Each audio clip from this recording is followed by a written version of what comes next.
Everyone, I hope आप सभी अच्छे होंगे, अपनी तैयारी बहुत ज़ोरों शोरों से कर रहे होंगे।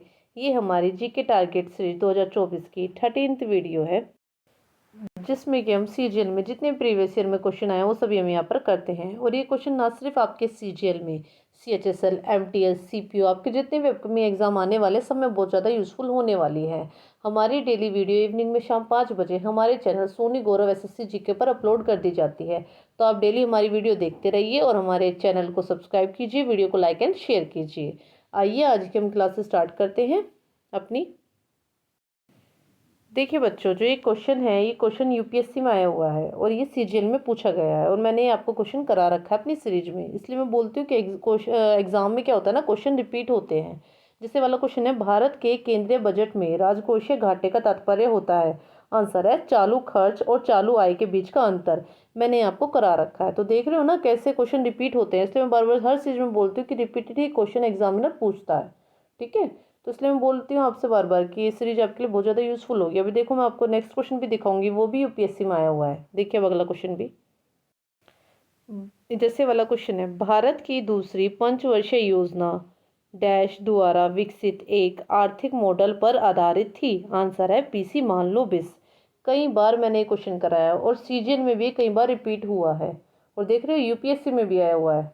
कैसे क्वेश्चन पूछे जा रहे हैं और कहाँ से पूछे जा रहे हैं, मतलब इस एग्ज़ाम से उठाया, कभी एमटीएस से। एमटीएस के क्वेश्चन भी सीजीएल में आते हैं। तो आप देख रहे हो ना, मतलब कोई सा भी एग्जाम को उठा के एग्जामिनर पूछ रहा है, रिपीटेड ही पूछता है ज़्यादातर।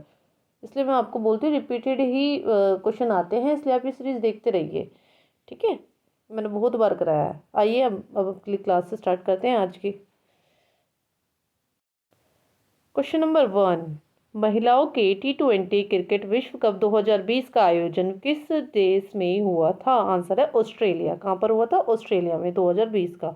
कौन सा? T20 क्रिकेट विश्व कप, जो कि महिलाओं का था। ठीक है, और इसमें हराया किसको था? हराया था इंडिया को, मतलब भारत को। ठीक है, नेक्स्ट क्वेश्चन पढ़ते हैं। क्वेश्चन नंबर 2, डैश बेरोजगारी व्यापार चक्र में आर्थिक गतिविधियों में बदलाव के साथ होती है। आंसर है चक्रीय। ठीक है, चक्रीय बेरोजगारी व्यापार चक्र में आर्थिक गतिविधियों में बदलाव के साथ होती है। ठीक है, क्वेश्चन नंबर 3 पढ़ते हैं। हरित क्रांति की अवधि के दौरान उत्पादित डैश का एक अच्छा अनुपात किसानों द्वारा बाजार में बेचा गया था। आंसर है गेहूं और चावल का। किसका? गेहूं और चावल का अच्छा अनुपात किसान द्वारा बेचा गया था। किसके दौरान? हरित क्रांति के दौरान। देखिए, हरित क्रांति के भारत में जनक कौन कहे जाते हैं और विश्व में जनक कौन कहे जाते हैं, ये सब और इससे संबंधित जितने भी क्वेश्चन बन सकते थे ना, वो मैंने अपनी वीडियो में करा रखे हैं। आप जाके चेक कर लेना। ठीक है, मैंने अपनी वीडियो में करा रखे हैं। जो हमने सीरीज स्टार्ट की है इसमें क्वेश्चन आया था हरित क्रांति से, तब मैंने वहाँ पर ये स्टैटिक पॉइंट आपको बता चुकी हूँ। आप तो आप जाके देख लेना। ठीक है, नेक्स्ट क्वेश्चन पढ़ते हैं। क्वेश्चन नंबर 4, शासक विजयालय के उत्तराधिकारी द्वारा दक्षिण और उत्तर में किसके संबंधित क्षेत्रों को चोल राज्य का हिस्सा बना लिया गया। आंसर है पांड्यन और पल्लव। ठीक है, क्वेश्चन नंबर 5 है, किसका उल्लेख भारतीय संविधान में मौलिक कर्तव्य मतलब फंडामेंटल ड्यूटी, ठीक है, के रूप में नहीं किया गया है। आंसर है बड़ों का सम्मान करना। मतलब बड़ों का सम्मान करना आपका फंडामेंटल ड्यूटी नहीं है। ठीक है, उसमें उल्लेख नहीं किया गया है। किसमें? भारतीय संविधान में। देखिए, इसके बारे में 1-2 पॉइंट है जो कि आप ध्यान में रखना, एग्जाम में पूछा जाता है इनसे क्वेश्चन, कि फंडामेंटल ड्यूटीज कितनी है? 11 है। कितनी है? मौलिक अधिकार, मौलिक कर्तव्य कितने हैं? 11। कितने हैं मौलिक कर्तव्य? 11। फंडामेंटल ड्यूटीज कितनी है? 11। ठीक है, ध्यान रखना, कर्तव्य है। ठीक है, कितने हैं? 11। और आर्टिकल 51A मतलब 51A के तहत ये जोड़े गए हैं। और किसमें? पार्ट 4A में। किसमें? पार्ट 4A में। ठीक है, ध्यान में रखना, पूछता है एग्जामिनर किस आर्टिकल के तहत ये जोड़े गए हैं और किस पार्ट में ये आते हैं। वो क्या आते हैं? मौलिक कर्तव्य मतलब फंडामेंटल ड्यूटीज। ठीक है, ध्यान में रखना। और फंडामेंटल राइट्स कितने हैं हमारे? 6 है। कितने हैं? 6। पहले 7 हुए करते थे, अब 6 है। ठीक है, मतलब जो मौलिक अधिकार हैं वो हमारे पहले 7 हुआ करते थे, लेकिन अब कितने हैं? 6। और मौलिक कर्तव्य कितने हैं? 11। ये ध्यान रखना। ठीक है, अधिकार और कर्तव्य में कंफ्यूज मत होना। कर्तव्य 11 है, अधिकार 6 हैं। ठीक है, ध्यान रखना। क्वेश्चन नंबर 6, फीफा अंडर-17 महिला विश्व कप 2022 के मैच की मेजबानी किस शहर ने नहीं की थी। आंसर है नई दिल्ली। किसने नहीं की थी? नई दिल्ली ने नहीं की थी। अगर पूछ ले कि किस किस ने की थी, तो ये थी भुवनेश्वर, बॉम्बे और पुणे, इन तीनों ने की थी, बस बट नई दिल्ली ने नहीं की थी। ठीक है, ध्यान रखना। कुछ नेक्स्ट क्वेश्चन, क्वेश्चन नंबर 7। कौन सा एक आनंदोत्सव है जो असीमिया, नववर्ष और वसंत की शुरुआत का सूचक है? आंसर है बोहाग बिहू। क्या है? बोहाग बिहू। बोहाग बिहू एक आनंद उत्सव है जो असीमिया, नववर्ष और वसंत की शुरुआत का सूचक है। ठीक है, ध्यान में रखना। क्वेश्चन नंबर 8 है, बकमिनिस्टर फुलरिन एक नैनो कण है जिसकी विशेषता गोलाकार ज्यामिति और एक खोखला आंतरिक भाग है जिसमें कितने कार्बन परमाणु होते हैं? आंसर है 60, मतलब 60। कितने होते हैं? 60। क्वेश्चन नंबर 9 है, किसी भी उदासीन विलयन के पीएच का मान डैश होगा? आंसर है 7। कितना होगा? 7। क्वेश्चन नंबर 10 है, कौन सा अधिनियम सरकार को कोई भी आपत्तिजनक चीज प्रकाशित करने के मामले में समाचार पत्र की संपत्ति जब्त करने की अनुमति देता है?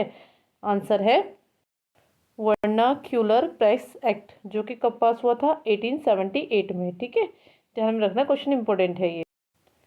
कौन सा अधिनियम सरकार को कोई भी आपत्तिजनक चीज प्रकाशित करने के मामले में समाचार पत्र की संपत्ति जब्त करने की अनुमति देता है?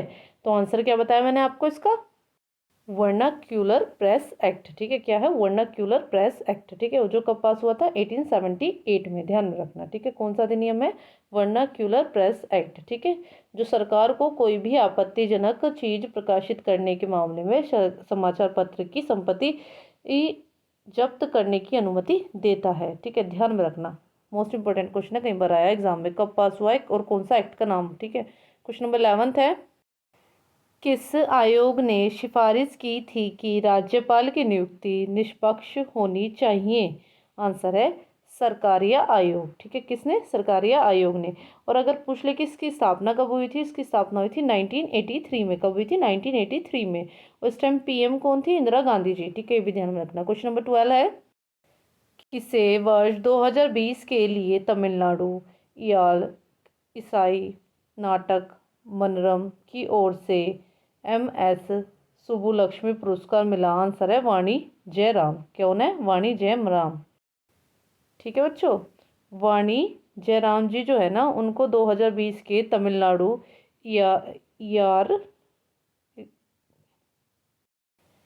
किसे वर्ष 2020 के लिए तमिलनाडु याल ईसाई नाटक मनरम की ओर से MS सुब्बुलक्ष्मी पुरस्कार मिला? आंसर है वाणी जयराम। किसको मिला? वाणी जयराम। ठीक है, ठीक है, किसे वर्ष 2020 में के लिए तमिलनाडु याल ईसाई ईसाई नाटक मनरम की ओर से MS सुब्बुलक्ष्मी पुरस्कार मिला? तो किसे मिला था? वाणी जयराम को। ठीक है, और एक दो पॉइंट और ध्यान रखना, ये जो है ना, इनको 2023 में ही, मतलब अभी पिछले साल ही पद्म विभूषण भी मिला है और इन्हें मीरा कहा जाता है आधुनिक भारत का।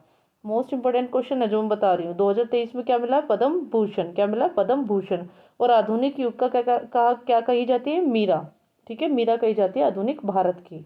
ठीक है, ध्यान रखना। क्वेश्चन नंबर 13 है, डाकघर बचत संगठनों की सभी जमाओं को किस समग्र मुद्रा पूर्ति में शामिल किया गया है? आंसर है M4। किस में किया गया है? M4 में। क्वेश्चन नंबर 14 है, भारत की पहली हाई स्पीड रेल लाइन का निर्माण कहाँ से कहाँ तक किया जा रहा है? आंसर है बम्बई से अहमदाबाद। और ये किसकी हेल्प से किया जा रहा है? ये किया जा रहा है जापान की हेल्प से। और ये बोला जा रहा है कि 2026 तक मतलब चालू हो जाएगी। ठीक है, क्वेश्चन नंबर 15 है, 2025 तक मूलभूत साक्षरता और संख्यात्मकता सुनिश्चित करने के लिए तमिलनाडु सरकार द्वारा एनम एजुथूम योजना शुरू की गई थी। यह योजना डैश आयु वर्ग के विद्यार्थियों के लर्निंग गैप को ख़त्म करने के लिए शुरू की गई थी। तो आंसर है 8 से कम वर्ष के मतलब बच्चों के लिए। ठीक है, उनके लिए 8 से कम के लिए। ठीक है, ध्यान में रखना। क्वेश्चन नंबर 16 है, अगस्त 2022 में उत्तराखंड के मुख्यमंत्री ने किस क्रिकेटर को राज्य का ब्रांड एम्बेसडर नामित किया? आंसर है ऋषभ पंत। किसे किया था? ऋषभ पंत को। ठीक है। और अगर मैं आपसे पूछ लूँ कि उत्तराखंड के इस टाइम मुख्यमंत्री कौन है, तो आपको पता होगा पुष्कर सिंह धामी। कौन है? पुष्कर सिंह धामी, ध्यान में रखना। क्वेश्चन नंबर 17 है, अमोनिया का सूत्र है, आंसर है NH3। क्या है? NH3। ठीक है, अमोनिया का फॉर्मूला क्या है? NH3, ध्यान में रखना, पूछा जाता है एग्जाम में। क्वेश्चन नंबर 18 है, जीव के लिए डैश मूलभूत से संरचनात्मक इकाई है, आंसर है कोशिका। क्या है? कोशिका। क्वेश्चन नंबर 19 है, अशोक ने अपने क्षेत्र में सामाजिक समस्याओं को हल करने के लिए डैश को नियुक्त किया, आंसर है धम्म महामात्र। ठीक है। क्वेश्चन नंबर 20 है, कौन सी नदी ब्रह्मश घाटी से होकर बहती है, आंसर है तापी। कौन सी? तापी। ठीक है। क्वेश्चन नंबर 21 है, सारोदी सेकिया किस भारतीय नृत्य शैली की प्रतिपादक है, आंसर है क्षत्रिय। किसकी है? क्षत्रिय। और क्षत्रिय जो है वो कहाँ का डांस फॉर्म है? असम का। ध्यान रखना, मैंने बताया हुआ अपनी वीडियो में, बहुत बार पूछा जाता है एग्जाम में, ध्यान रखना। क्वेश्चन नंबर 22 है, लावा पठार में किस प्रकार की मिट्टी का प्रचुरता होती है, आंसर है काली मिट्टी। किस प्रकार की? ब्लैक सोइल की। ठीक है। और ब्लैक सोइल में कौन सी खेती होती है? कोई बता सकता है? कॉटन की। किसकी होती है? कॉटन की। और कॉटन अगर हम भारत में पूछे तो सबसे ज़्यादा कॉटन को प्रोड्यूस करता है तो वो है गुजरात। ठीक है, गुजरात सबसे ज़्यादा कॉटन प्रोड्यूस करता है। नेक्स्ट क्वेश्चन, क्वेश्चन नंबर 23, फरवरी 2022 में किस राज्य केंद्र शासित प्रदेश की पुलिस ने अनुभूति QR कोड आधारित फीडबैक सिस्टम लॉन्च किया है, आंसर है दिल्ली। किसने किया है? दिल्ली ने। क्वेश्चन नंबर 24 है, ओडिसी नृत्यक कुमकुम मोहंती को 2005 में कौन सा पुरस्कार प्राप्त हुआ, आंसर है पद्मश्री। कौन सा हुआ? कुमकुम को पद्मश्री। ठीक है, ध्यान में रखना। क्वेश्चन नंबर 25 है, जो कि आज की वीडियो का लास्ट क्वेश्चन है, अखिल भारतीय दलित वर्ग कांग्रेस का पहला सत्र 1930 में डैश में आयोजित किया गया था, आंसर है नागपुर। कहाँ किया गया था? नागपुर। देखिए नागपुर है कहाँ, पूछा जाए अगर एग्जाम में पूछ ले बाई चांस, कुछ ऐसा पता नहीं है, कुछ भी पूछ सकता है एग्जामिनर, तो ये महाराष्ट्र में है। कहाँ पर है? महाराष्ट्र में।